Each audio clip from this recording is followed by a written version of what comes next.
జనసేనాని పవన్ కళ్యాణ్ కుటుంబ సమేతంగా ప్రధాని నరేంద్ర మోదీని కలిశారు. ఇటీవల ఎన్నికల్లో విజయం సాధించిన నేపథ్యంలో ప్రధానిని ఢిల్లీలోని ఆయన నివాసంలో మర్యాదపూర్వకంగా కలిశారు. భార్య అన్నా లెజనోవా, కుమారుడు అకీరానందన్తో కలిసి ప్రధానికి శుభాకాంక్షలు తెలిపారు.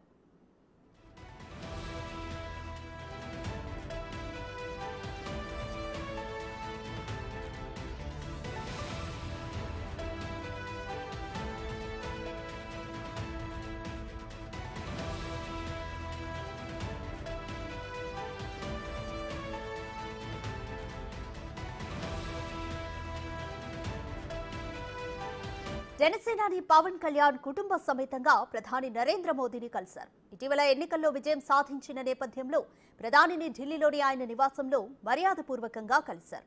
భార్య అన్నా లెజనోవా, కుమారుడు అకీరానందన్తో కలిసి ప్రధానికి శుభాకాంక్షలు తెలిపారు.